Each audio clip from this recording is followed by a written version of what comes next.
Welcome to Vermontitude, a collaborative effort between Great Eastern Radio, the Brattleboro Reformer, and BCTV to bring you the stories behind the stories on the topics you want to learn more about. Because there's always more, so there'll always be Vermontitude.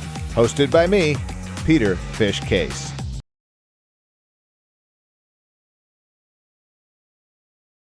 Welcome to Vermontitude. New episodes drop every Tuesday and can be found by going to vermontitude.com, reformer.com, or BCTV. We come to you from our studios at the Innovation Box on Flat Street. I'm Peter Fish Case, and each week I try to cover the topics that are of concern to Windham County and the towns that reside within their borders. Today we're talking with Reformer reporter Chris Mays about food truck roundup, habitual offenders, as well as other topics. Welcome, sir. It's been a while. Been a minute. Yeah, good morning. Been a minute. We're taking a little break from our interviewing thing to kind of get back to some of the things at hand. Let's go right into it. There's been a habitual offender, and if you ask any of the Brat police or any law enforcement, Misbah Abdul Karim, was it 50 or no, over 80 open charges on him right now? Yeah, since 2019. Okay. And if you look on social media, over the years, people would be putting out a warning, hey, this guy's back in the neighborhood. He's known to go into cars, into homes. And over the course of the last few years covering the hearings, there's been this real concern for his safety, because he suffers from mental health issues. And that concern is from attorneys on both sides, community members, neighbors who have been affected by his actions. And now the latest update was last week they had a hearing in court, and both sides are open to him being placed in this new secure residential facility opening in Colchester this month. Okay. So, and that looks like that's going to happen? Yeah, so far everybody's willing. I think they have one more hearing that's just sort of like a process thing that they have to go through just to, make sure all his rights are observed. Mm-hmm. Okay. Yeah. All right. So that maybe him getting the help that he needs. Yeah, I think it's a hopeful sign. Yeah. Yeah. So you cover the courts quite often, yeah? Yeah, we all take turns, all three reporters. All right. But have you seen this guy come up a lot? Yes. Yeah. Yeah. So, all right. So it's nice finally maybe we're getting a little resolve and getting him the help that he needs. Yeah, there's been a question of whether he was competent to stand trial, and he was deemed not competent to stand trial. So this is the next step. Okay. All right. Good. Hey, so there's a thing in that happens every summer around this time, and it's called the Food Truck Roundup. And now everybody's collective heads are exploding because of Route 30 construction and some other concerns about Retreat Farm having to now charge. But that's not, and that's what people seem to be cling to. But there is an option that still allows you to get in for free. Yes, there is an open access ticket that's available to people, no questions asked. It's, it has to do with your resources at any given time. So not everybody is going to be paying this extra $5 each time. Right. And they have to limit the number of people on site and the number of cars this year. Part of the reason is because of renovations planned for the North Barn, which is right up on that square where they hold the event. Right. Yeah. It does crowd it up a little bit. But I'll just put this out there that it does consume a lot of time and effort to put these things together. A $5 fee is not a lot of money. I noticed a lot of people kind of teeing off on social media. Talking a little bit about like, oh, great, now I got to pay for overpriced food. And the music, booking those bands, they don't play for free. No, they don't. They don't, for sure. So a little bit unreasonable, I felt, from the public, and Retreat Farm has always been a place for the people. Have you talked to anybody there? How are they feeling? Yeah, I talked with the executive director and the events director there, and they want to make sure that everybody can still come. That was what they really emphasized in our interview is, reach out with questions. If you have an issue or, you need a free ticket, reach out. There's multiple ways to get those tickets, and they still want to see everybody coming out and having fun and enjoying the community, And Route 30 has just been, I mean, they've got to work on the roads, and it's a little bit of a disaster right now to try to travel on that road. Let's segue into that. Let's into that construction, and part of the reason that's sort of driving this decision, I think, with Retreat Farm. Yeah, that's one of the major reasons why. So 2 weeks ago, I got a message from some guy on Facebook who I was friends with. And he asked me if I would be interested in writing a story about the damage to cars. Yeah. He got a flat tire going over to the Humane Society, and they would only replace all 4 of his tires, not just one.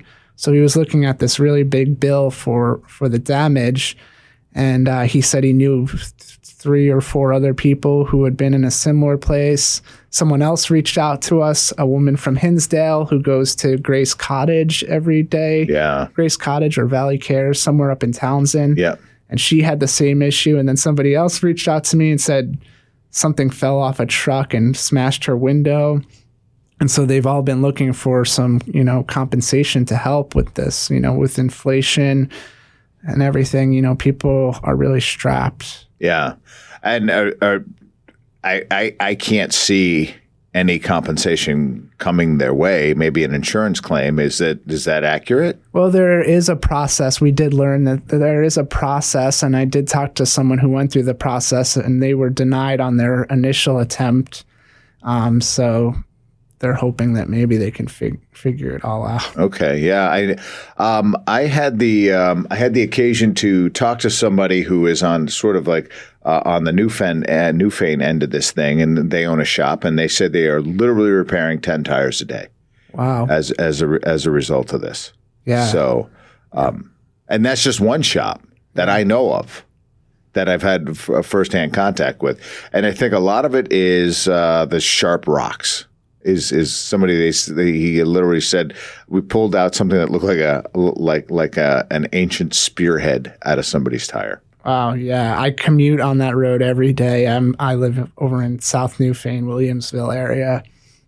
And one of the things the engineer said was people need to watch their speed. We're hoping to reduce the speed limits. And when the article came out, people were offended. They felt like, you don't think that we're slowing down in this construction? It's not from how fast we're going, Right. Was that what they were saying? Like speed is a factor with this? Yeah, that was a major factor, yeah. In their minds. Yeah. I mean, it boils right down to it. I mean, this kind of construction just stinks.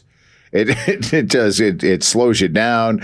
You don't use the road. If you use this road every day, it's, you're getting stopped and started. I had to go to a doctor's appointment. It took me an extra 20 minutes to get there. It's an inconvenience, but I mean, I think we just have to be a little patient around it. Yeah, I budget at least 10 to 15 minutes more into my commute. Yeah.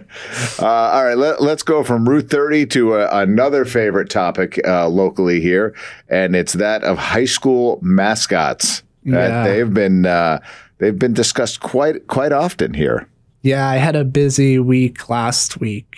They were calling you in the press room. They were calling you the mascot man. Is that right? I made that name up myself. Oh, okay. Yeah, 2 of the schools I cover are having these debates. They're going on statewide because of this change in policy. All school boards are required to look into their branding, school branding, and mascots to ensure there's no discrimination against oppressed or historically marginalized groups. Okay. And that happened at Leland and Gray and Brattleboro. Brattleboro is getting rid of the colonels, and they're going to have a process to vote on the next mascot. Uh-huh.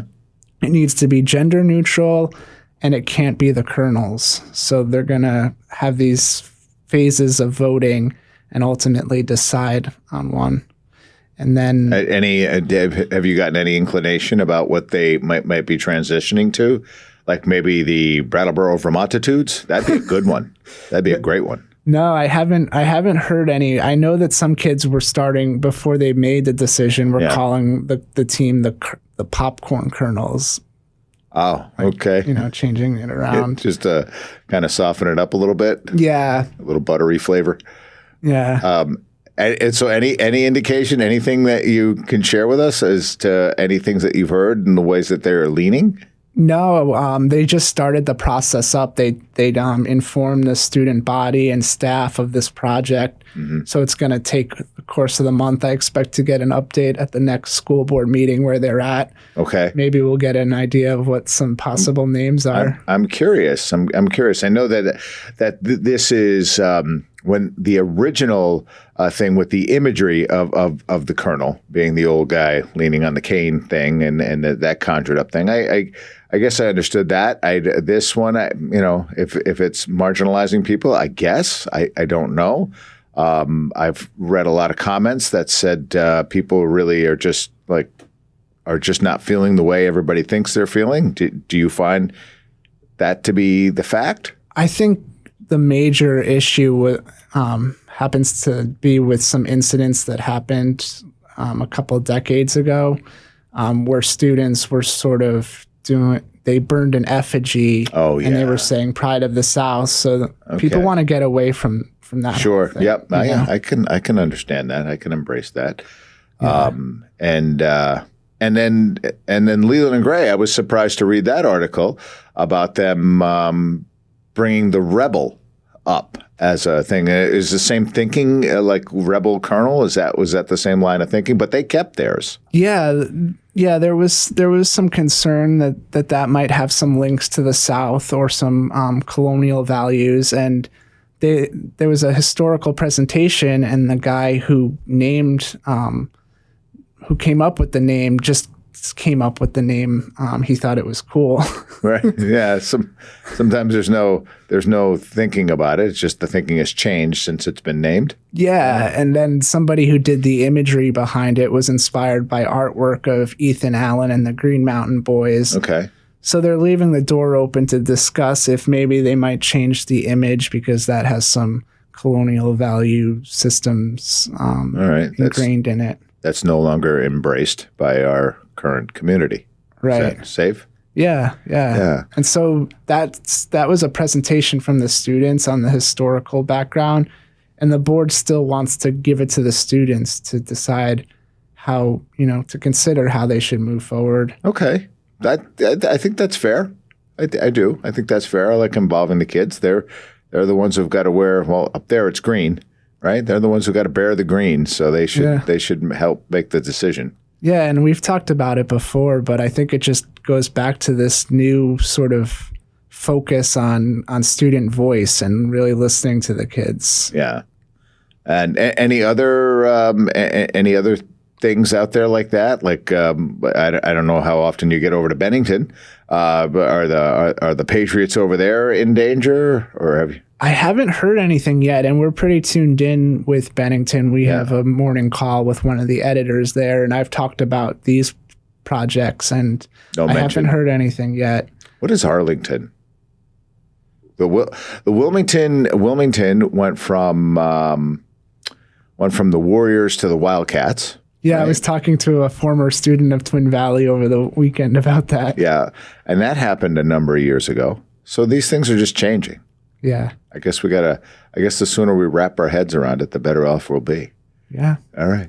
Anything you're working on here that you can tip us off about? Well, last week, part of the school board discussion was on the diversity coordinator's work, and she's been there for 15 years, and she gave a great presentation about sort of what the achievements have been, but also some of the struggles. Yeah. And she said she's been getting a lot of buy-in, more buy-in over the years, but there's still sort of an uphill struggle with some of the stuff. And the Brattleboro Union High School finally sort of solidified their administrative leadership team. Yeah. Yeah, just recently with a little bit of a flip with principal, vice principal. Yeah. I think that'll work out well. I hope it'll work out well. Yeah, that was a fun story to interview all the people involved. They're all on the same page. Right.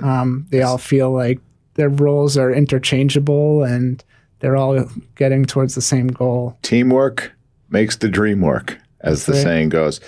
All right, man. Hey, thanks for jumping on Vermontitude. Yeah. It's been a while. We'll try not to make it that long the next time around. Thanks for having me. All right, man. Take care.